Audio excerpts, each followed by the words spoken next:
Hello student, welcome to my YouTube channel. আজকে আমরা পড়ব টাইপ অফ ম্যারেজ। ঋক বৈদিক যুগে কেমন কেমন বিবাহ হতো বা কত টাইপের বিবাহ হতো। তাহলে ঋক বৈদিক যুগে মূলত 8 প্রকার বিবাহ হতো। ঋক বৈদিক যুগে 8 প্রকার বিবাহ হতো। প্রথম যেটি ছিল সেটি হলো ব্রহ্ম বিবাহ। এই ব্রহ্ম বিবাহ কি? ব্রহ্ম বিবাহর ক্ষেত্রে marriage of a duly dowered girl to a man of the same classes.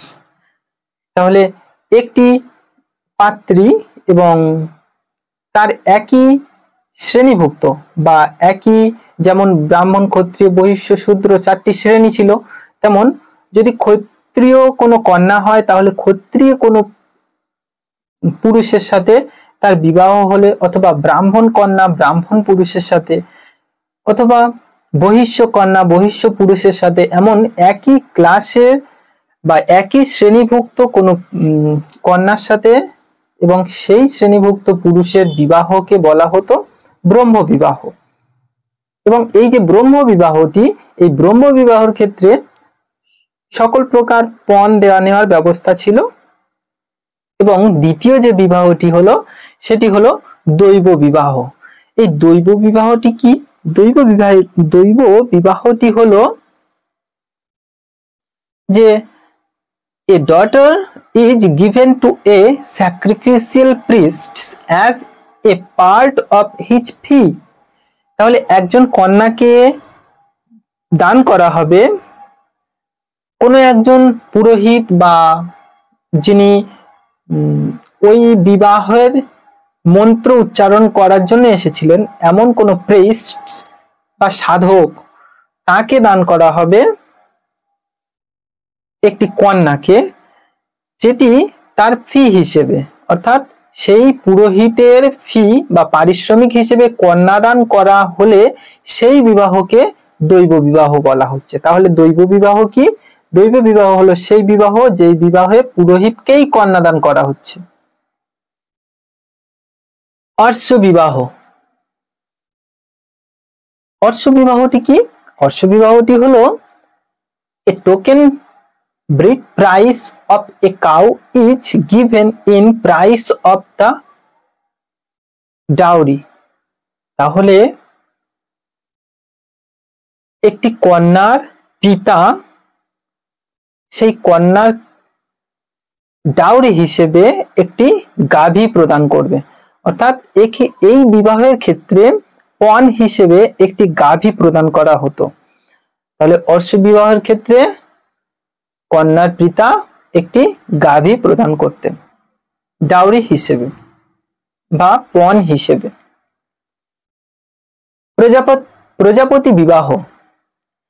প্রজাপতি বিবাহের ক্ষেত্রে the father gives the girl without dowry and without demanding the bride price। তাহলে আগেকার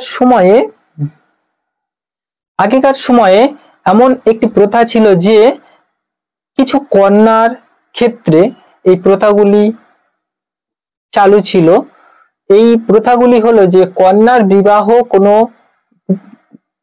পুরুষের সাথে হলে সেই পুরুষকে সেই কন্যার বিবাহ করার জন্য কন্যার পিতাকে পণ দিতে হতো, অর্থাৎ পুরুষকে পণ দিতে হতো কন্যার পিতার কাছে।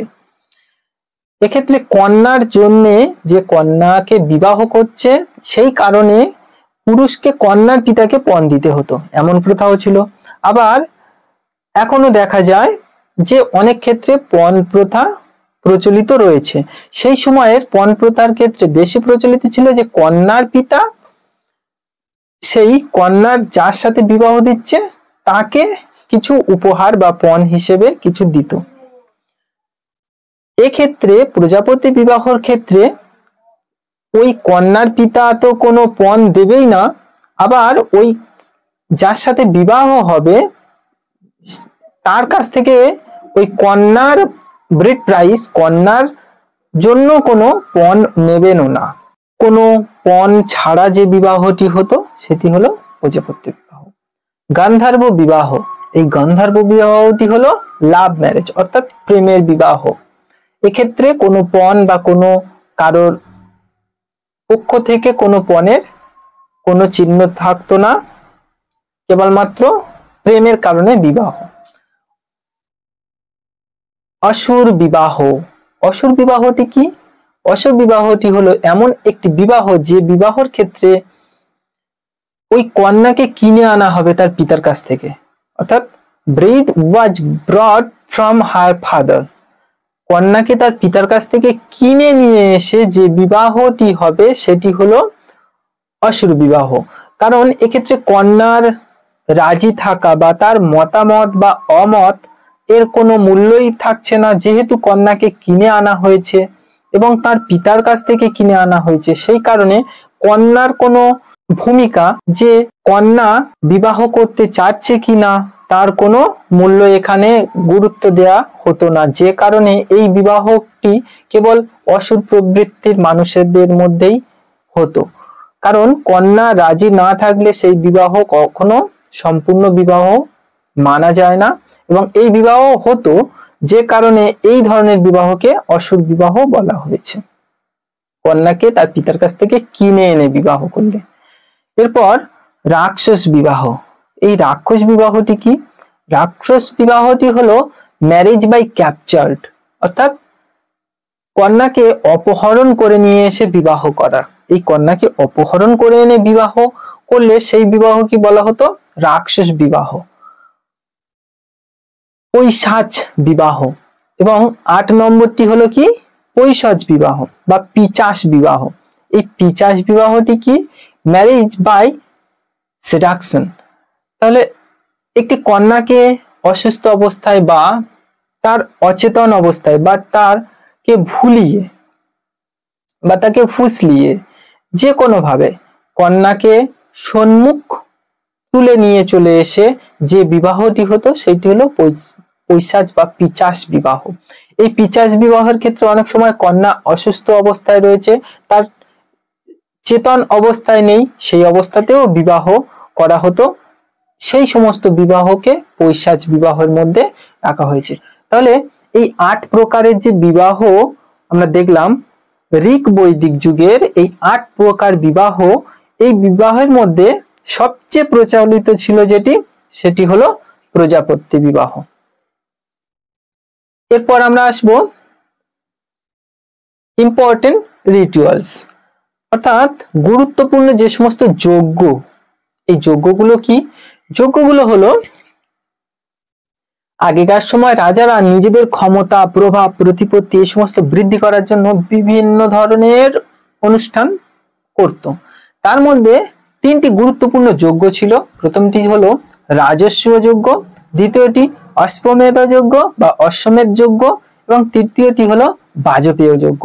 এই রাজারা এই সমস্ত যজ্ঞ করে নিজেদের ক্ষমতা বৃদ্ধি করার জন্য বিভিন্ন ধরনের উপাধিও গ্রহণ করত।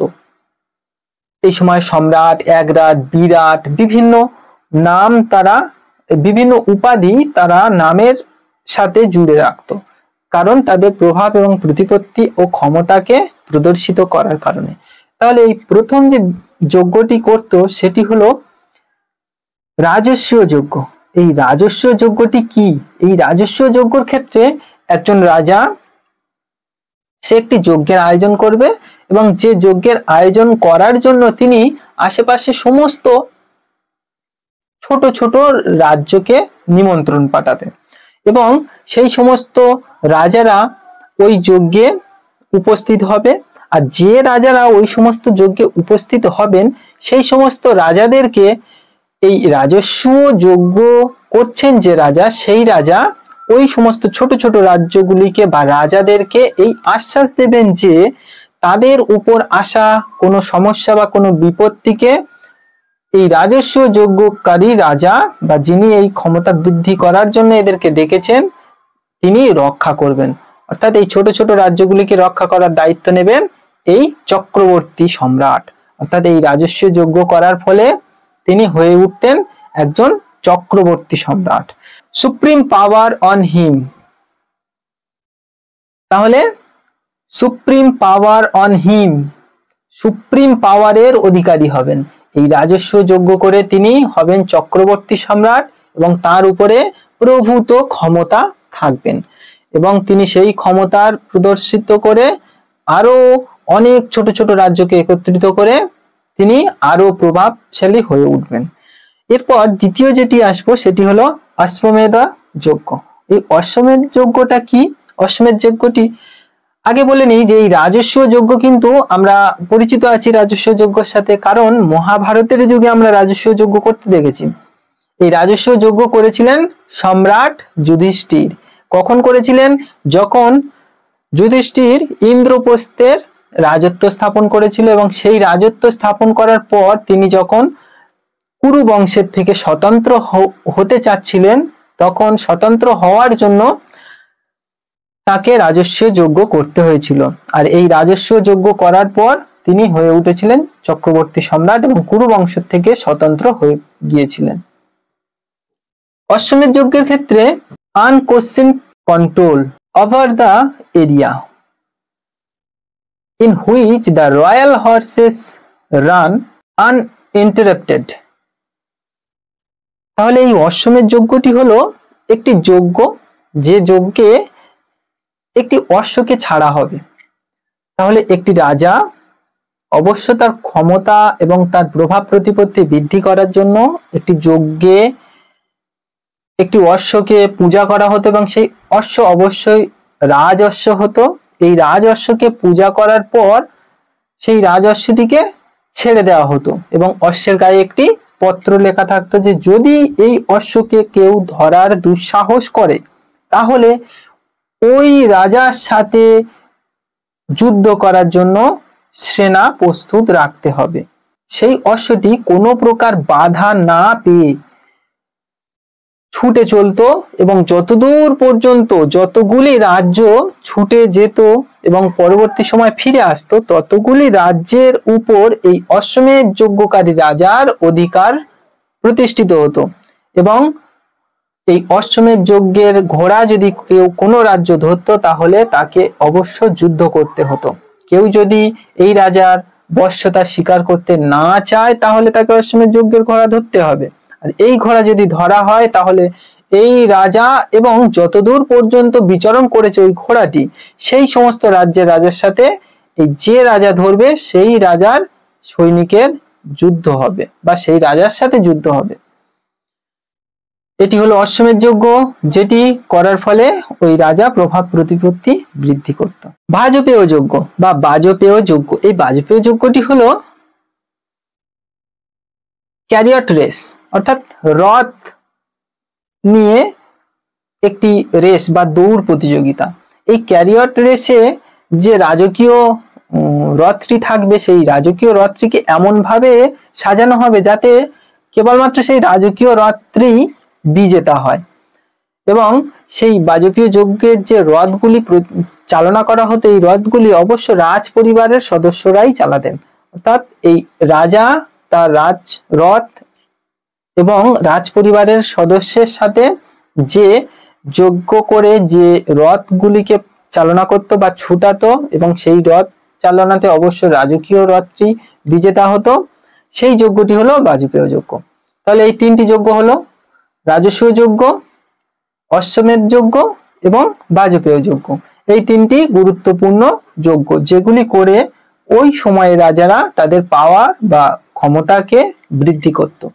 তাহলে আজকে দ্য টাইপ অফ ম্যারেজ অর্থাৎ বিবাহ এবং যজ্ঞ, আজকে ভিডিওতে যদি কারো কোনো ডাউটস থাকে অবশ্যই কমেন্ট সেকশন খোলা রয়েছে। Thank you for watching this video.